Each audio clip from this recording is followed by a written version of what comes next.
Inilah Injil suci menurut Matius.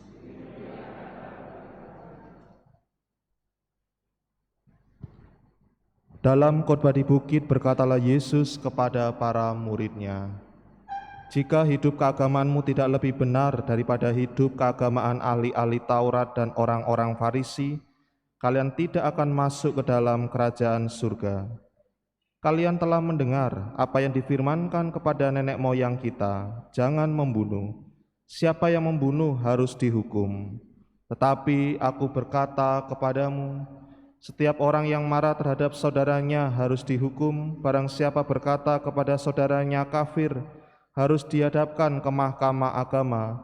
Dan siapa yang berkata jahil harus diserahkan ke dalam neraka yang menyala-nyala. Sebab itu jika engkau mempersembahkan persembahan di atas mezbah dan engkau teringat akan sesuatu yang ada dalam hati saudaramu terhadap engkau, tinggalkanlah persembahan di depan mezbah itu dan pergilah berdamai dahulu dengan saudaramu, lalu kembali untuk mempersembahkan persembahan itu. Segeralah berdamai dengan lawanmu selama engkau bersama-sama dengan dia di tengah jalan, supaya lawanmu itu jangan menyerahkan engkau kepada hakim, dan hakim itu menyerahkan engkau kepada pembantunya, dan engkau dilemparkan ke dalam penjara.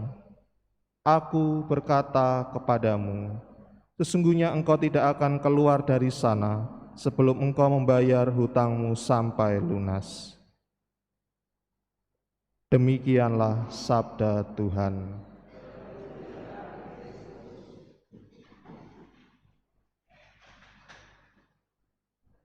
Saudari-saudara yang terkasih dalam Kristus, jika kita perhatikan kehidupan beriman kita sebagai orang Katolik, menjelang kita menerima sakramen-sakramen gereja,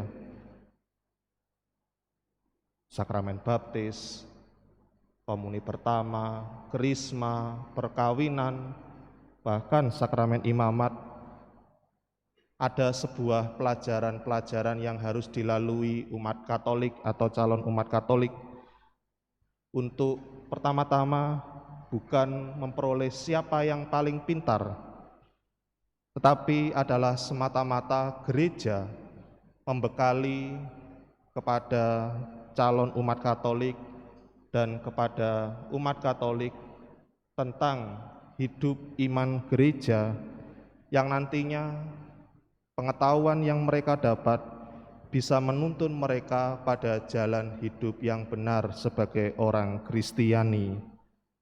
Karena begitu pentingnya orang mengetahui lebih dahulu sebagai tuntunan dalam hidupnya, melakukan kebaikan di hadapan Tuhan, maka kiranya pengalaman mengetahui ajaran gereja, mengetahui sabda Tuhan, menjadi pengalaman yang tidak dapat terelakkan dalam kehidupan iman kita.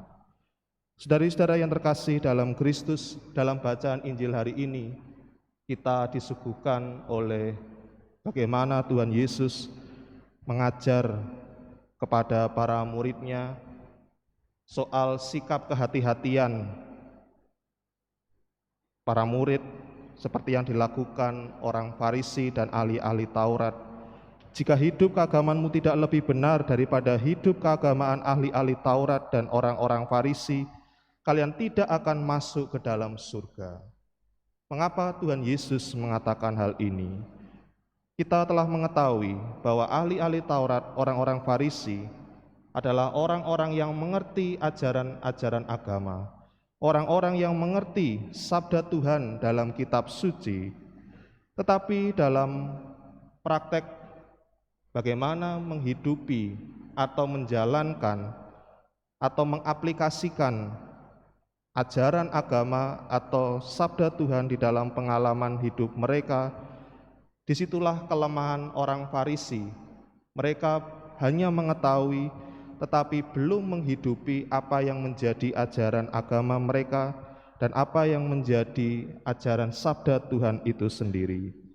Maka para murid diajak melampaui apa yang terjadi dalam kehidupan ahli Taurat dan orang Farisi, bukan hanya mengetahui, tetapi juga melakukan apa yang diajarkan ajaran agama dan hukum Tuhan, sabda Tuhan dengan penuh belas kasih.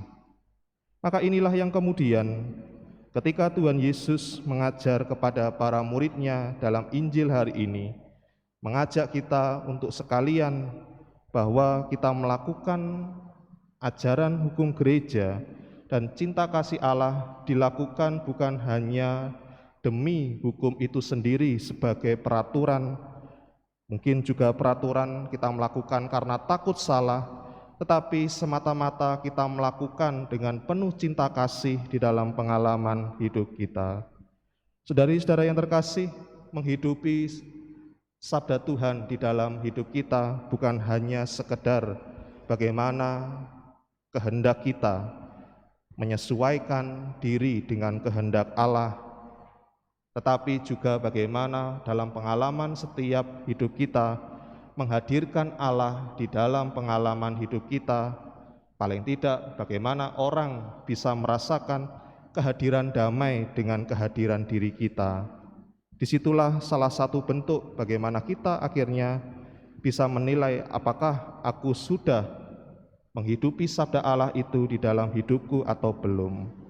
Nah, kesempatan kali ini dalam masa Prapaskah adalah kesempatan bagaimana kita melihat kembali diri kita, sejauh mana hidup pengetahuan keagamaan diri kita, dan akhirnya kita diajak untuk mengaplikasikan atau menghidupi ajaran agama atau sabda Tuhan yang telah kita terima dengan penuh cinta kasih, seperti Allah telah berbelas kasih dalam hidup kita dengan secara nyata, dengan pengorbanan salib Yesus dan kebangkitannya. Akhirnya kita pun juga diajak menghadirkan cinta kasih Allah itu dalam segala jenis pengalaman hidup kita, sehingga yang nampak bukan hanya sekedar pengalaman kebaikan, tetapi sungguh-sungguh Allah yang hadir dalam kehidupan dunia ini.